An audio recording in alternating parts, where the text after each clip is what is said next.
Welcome to Sober.Coffee, a weekly coffee chat sharing experience, strength, and hope for anyone on the sober road to recovery. You can download Sober.Coffee weekly on all podcast platforms and check us out on Instagram at Sober.Coffee Podcast and on Twitter at Sober.Coffee Pod. To learn more about us and to help support these sessions, visit online at Sober.Coffee. Here are your hosts, two guys on their own path to recovery, Mike and Glenn. Let's join them at the coffee shop. 2 guys or 3 guys, 4 guys or 5 guys. What's up, my brother? Shop. How you doing, man? Man, doing great. Hey, driving here this morning.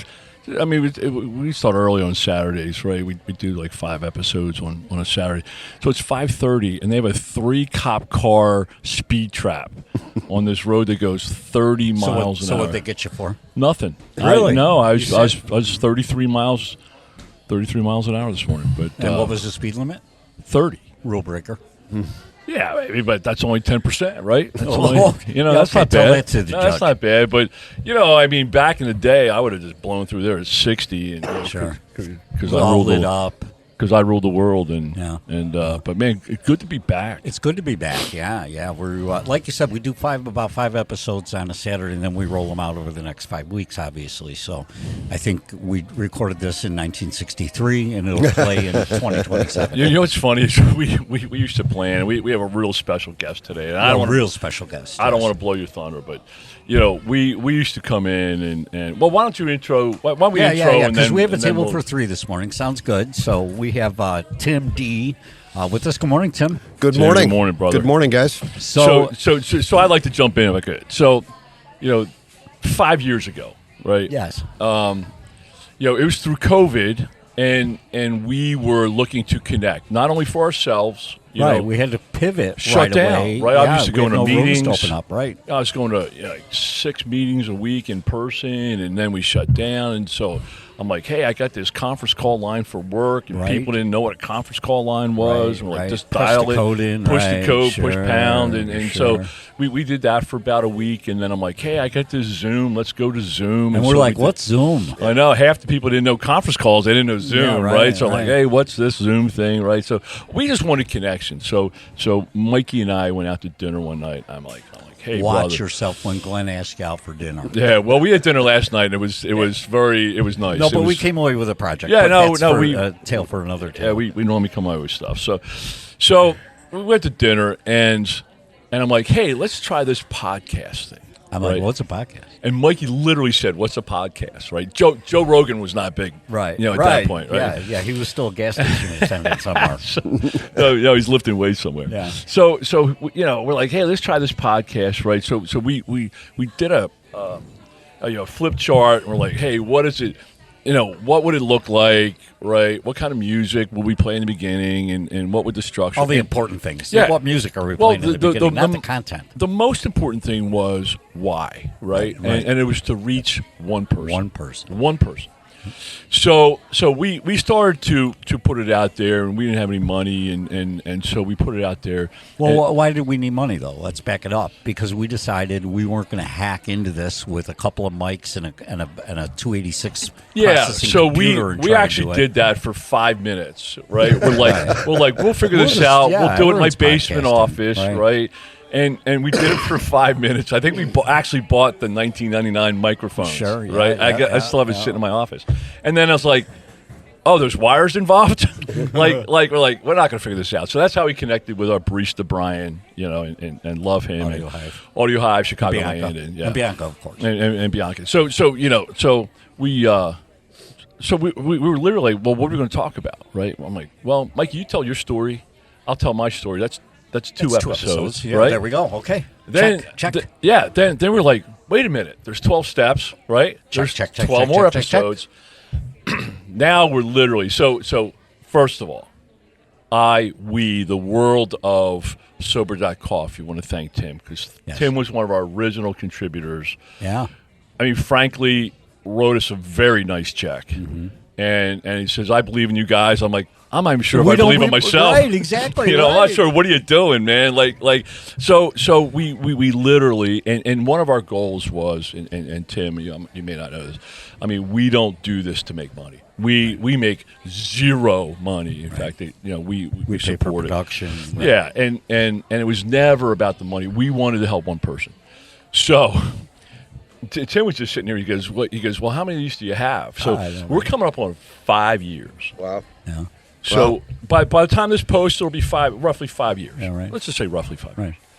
We have 70,000 some downloads. Wow. We're in 50 plus countries. Big in Bangladesh. We're very popular in Bangladesh. But it's funny because when we started, like the first month, we were 100% in Illinois. Right? Yeah, right. And then we've just slowly crept over the borders. Yeah, now we're like 20% in Illinois, but we're 86% in the United States, 7% in the United Kingdom. Wow. And we're in countries like Greece, we're in And most importantly, Ukraine. Most importantly, we get feedback that we're helping that one guy. Every once in a while, we get a guy or a gal. We have proof. We have proof that we hit our say, goal with "Man, one person." And that's it. Because we don't know. It's really hard to gauge how many really listeners we have at any given time. It's technology hasn't caught up with technology. But we've affected and picked one person weekly. And that warms my heart. Yeah, I would say that's why we do it. Yeah, I would say probably weekly we get a really strong story. Right. We've connected. There's a guy in Philly, right where I grew up, and we connected with him, and now he's got 4 years sober. He's chairing meetings. It just changed his life, and we just have so many great stories. We had a lot of guests. We got almost 300 episodes. Wow. We almost, we have a sister podcast that we did about 40 episodes, 38. Right. Yeah, 30 plus, yeah. Called God as We Understand Him, right? Because AA doesn't give you a lot of meat about what's God. next. Right. Right. It's just, so Mike and I did that sister or cousin podcast, just kind of explaining our story about how we figured out the God thing. By the way, in Indiana, sister still. and cousin are the same thing. Anyway, let's get down to our connections. You are So horrible. we connected with a lot of people this morning. We're connecting with Tim, and so Tim, thank you, man. Yeah, no problem, guys. We are literally, probably figuratively, literally here because of you. Well, and you really believed in us. When we didn't believe in ourselves. Yeah, right? absolutely. And I think the check was certainly very helpful, but it was it was somebody believed in us. It was the statement. Yeah, I'm like, man, somebody actually believed in us, and along the way. We always joked that every year Mike resigns his contract, right? That's right. I need blue M&Ms. And it's been really cool, and the stories, Tim, that have come out of this are just really touching, and some of the guests that we've had and the stories, and so I think it's really cool that you're coming in at like the 5-year mark, right. And so I want to say thank you. Yeah. Well, you're both welcome. You're doing some good work, so that's what we want. Yeah, longevity. You keep showing up. So I've known Tim for the 7+ years that I've been coming into the rooms. Likewise. And he impressed me most not with the words of wisdom that spewed from his lips, but the fact that he brought good donuts in. Always. Always. And I'm like, that's Tim the donut guy. That's attraction. That's the attraction. Ultimately attraction. Yeah. Correct. Yeah. So tell us a little bit about why you believed in us and why you continue to work. You're at meetings that I go to now constantly, and I remember when I came in, I'd be like, why do people keep coming back? You keep coming back. Now I keep coming back, right, to help the next guy. And so what was it that made you believe in us, and what makes you tick in sobriety these days? Well, that's a kind of a broad question there. You expect me to fill that one in? Tim. That's what podcasts are about. That's right. Okay. That's how Joe Rogan goes 4 hours. Yeah, you're not leading the witness. You're just going through it. Okay. Well, you can tell Tim's an attorney. Yeah. Right. Why I keep on doing this and why I keep on coming back. My experience, my unfortunate experience with most alcoholics in recovery is they're stuck in a place where they don't know how to live, they don't know how to stop, they don't know how to start, and they're just paralyzed. Right. And I'm a creature of habits, and I think that's true of a lot of alcoholics. We tend to be a little bit more motivated, a little bit more. Even though we don't think so, we're a little bit more sensitive, we're a little bit more caring, and if something works and keeps on working, then you keep on doing it. Right. It's like going to the gym. Yeah. Everybody should go to the gym. Everybody should work out. Or if you're not in the gym, stop this episode. Yeah, But once you make it a part of life, once you make it a part of a habit, then it keeps on going. Mm-hmm. And that's why I keep on. I still do 3 to 4 meetings a week. I'm 17 years plus in. Wow. And it works for me. When I started, everybody has their story of how they started, but life was very challenging. Professionally, there were a lot of questions being asked. In my family, there were a lot of concerns. And I just didn't get it because I was stuck in this little box that we call alcoholism, where there's no way out. Right. And the walls keep on getting smaller and smaller, and your options keep on getting more limited. The isolation, the stop talking to people, all that kind of stuff that's going on that we hear from all these younger people. So I keep on going to meetings now because of survival. Life became good when I couldn't even think of the possibility of what life would be like without alcohol. But here's the thing. You talk like you're a taker at the meeting, and I go to the meeting and you're a giver at the meeting. Well, right? But that's the only way you can do it. Right. I get a lot more from the younger people who come into the meetings. And, absolutely. And I'm a guy who, I'm still working technically, but I'd get into the office early. The 7:00 meetings that we all attended, I always believed were a great start for people in the mornings just to get their heads straight. You can always attend more meetings. Right. But if you're going to a 10:00 meeting at night, you're not going to be able to attend a lot more meetings after that. Right.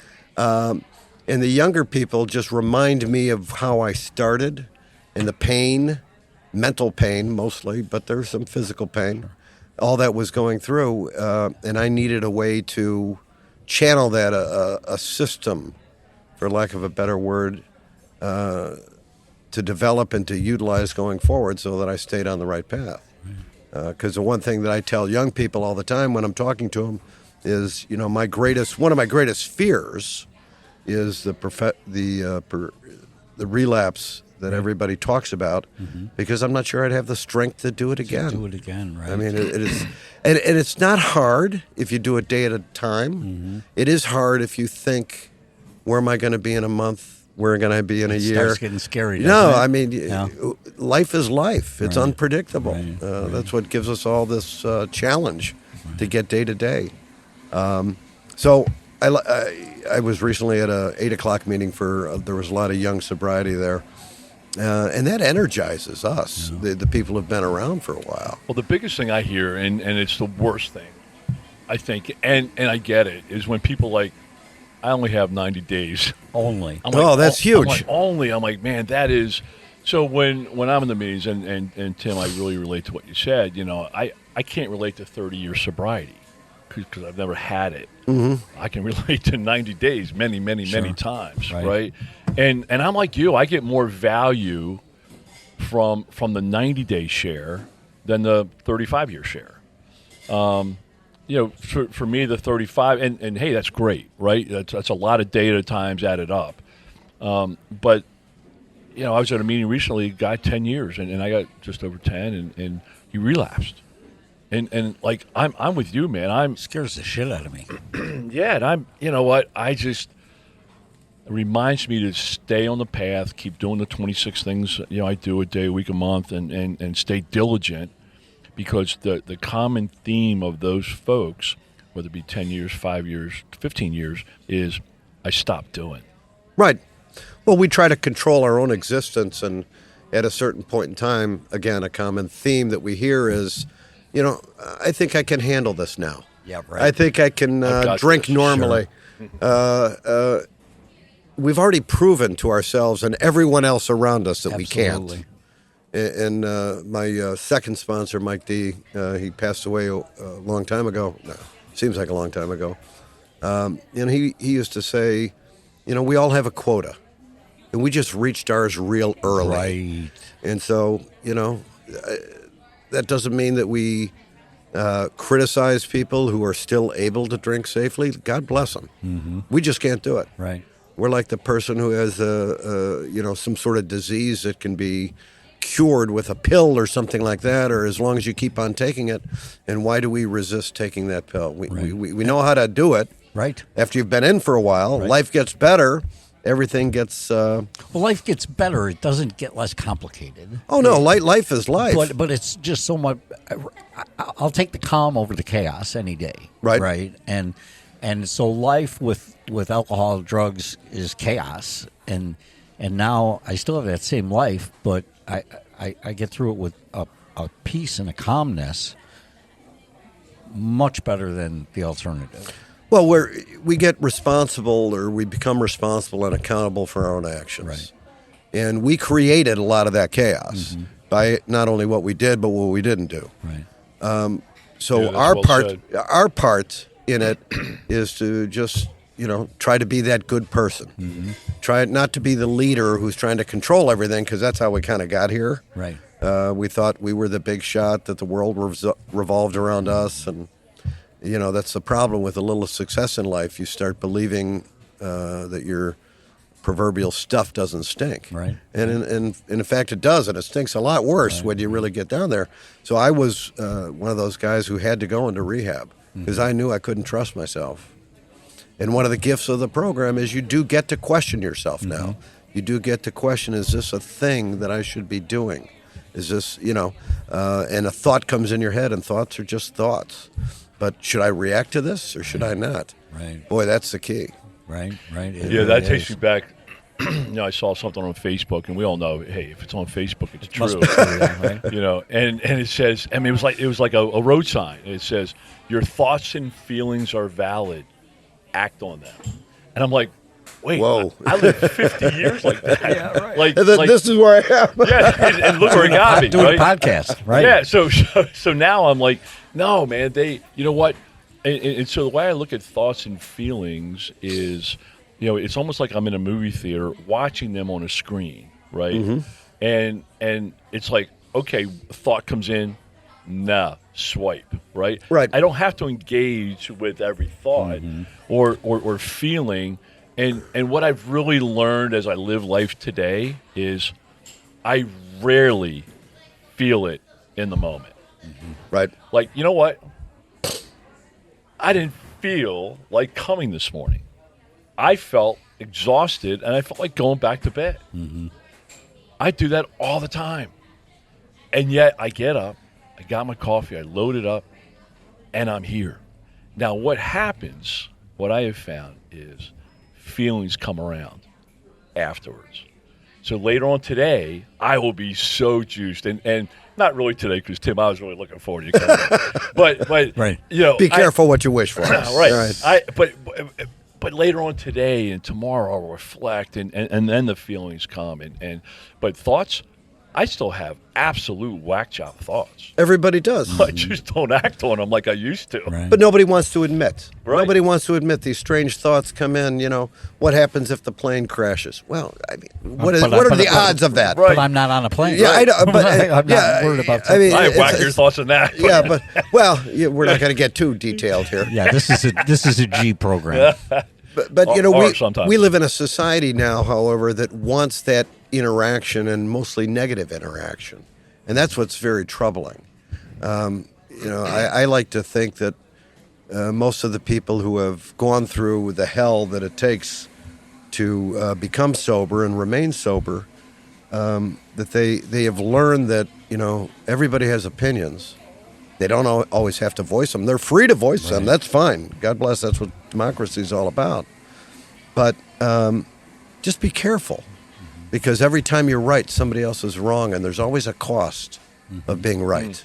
Always. Love that. Love that. And nobody wants to hear what I want to say half the time, because what I want to say, based on feelings and thoughts, are not going to be productive. Well accepted. That's why we have the filter. Yeah, so Tim, we have a lot of folks. In fact, full transparency, we're recording this in January, right? So we're in dry January, right? Oh, yeah, I heard about that. They didn't have that when I got sober. No, you know what? I have dry February too. Yeah. But dry January. But we have a lot of sober, curious people. right? People that are like, yeah, I'm drinking too much. I'm starting to feel some consequences, right? And you mentioned the word earlier when you first started, kind of kick off where you were at. You used the word paralyzed. And a lot of people, when they're sober curious, they're feeling paralyzed with their drinking, right? They're like, I'm not sure. I'm trying to figure this out. I don't understand this. Why is this like this? Now I'm blacking out. Now I'm having nights out I don't remember. Now I got consequences. And as I looked at my life, like 90% of my problems were alcohol driven or consequences from them, right? And when I removed the alcohol, I was still Glenn, right? But then I had to learn tools, right? But how does one, when you use the word paralyzed, I think of my cycle, right? I drank. I got, the next day I was hungover, shame, remorse, guilt. Hey, I hated myself, right? Oh, I did it again. I'm such a loser, right? And you have all those negative emotions, and I didn't like those. So I drink again to eliminate those, and so I feel better about myself for about 5 minutes. And then the cycle was, so the word paralyzed, when you use that, I thought of cycle. How does one get out of or start to break that cycle or become unparalyzed? And you mentioned you went to rehab. Mm-hmm. Did that quote unquote stick, or did you? Well, I think because I've been in a lot of them, and not all of them stuck. Mm-hmm. Well, it's that convincing yourself at that time where you feel you're at your lowest. And I remember the morning vividly when I had to sit down with my wife and say, I can't do this anymore. And I started talking about what I was really doing and all the hiding and the drinking. And I think the starting place... Right? Excuse me? She knew it, right? Yeah, she knew it. Yeah. She knew it. But, we live in a society that rewards people for drinking. It's, you've earned it. Yeah. And part of the dilemma that I think most of us have is the belief that drinking should be a part of our life. Mm-hmm. When everyone else around you, if you listen very carefully, saying, drinking and excessive drinking in particular is life-threatening. Right. I mean, it's a bad thing. So I think the starting place is asking for help. Right. I mean, that's and I was at a point where I needed something, and I've been fairly successful in my career. I've done all this stuff. I've gotten all these awards. I was on a speaking gigs for my business. I was doing all that stuff, and I really felt, hey, I'm a hot shot. I'm the guy. Right. Right, I'm the guy. And there's a cost for being the guy. Yeah. Because you're always on, or you have to be on, and you're not genuine. Right. You're living a. And everybody has their issues. Right. Right. And so we mask all that stuff down. We're keeping all that stuff inside. And it's particularly for men who, their parents went through. My dad was in World War II, and, grandfathers in World War I. We were always taught, you just power through. You just go through it. Suck it up. Nobody wants to hear your feelings. Right. Nobody wants to hear your whining. Mm-hmm. And that's tough. Society still is doing that. Sure. But asking for help. That was the first start. That's exactly where I was going. Sorry to jump in, but it's like growing up, you don't ask for help. Right. Asking for help is a weakness. And what I have found over the last 10 years, asking for help is a superpower. Well, you have to be in, unfortunately for me, I had to be in so much pain mentally and otherwise. That's what's caused me to, that bottom that we talk about. Yep. And I tell the young people now who are coming through the program, when you have that temptation and you've been to that bottom and you don't want to go back, but you're saying, hey, maybe I can handle this now. Just ask yourself the one question, is there something more important to me than drinking? And of course there is. Yeah. There is for everyone. But just asking you that question and say, okay, maybe I should be thinking about something else. But you got to be at that point, right? Right. See, because family was more important. My job was more important. My security was more important. Yet I drank. Right. And risked all those other things. And clearly said, this is more, drinking is more important, or I don't have the power to overcome it. I think that's so important. You need to be there, like you said. Right. You need to be at that place where, and you ask for help, physically, verbally. You said, "I need help, hon." Right. You know, and it's that moment of clarity that right. they talk about. That's right. Where I am human. Did you prepare for that moment? I mean, the night before when you went to bed, did you know you were going to have that moment? Well, no, I didn't. I knew I needed help. Actually, everybody, when I tell the story, everybody says, "Well, that you had a inspiration from God and everything." Mm-hmm. Most of it happened when I was in church for the day before for my son's confirmation. Okay.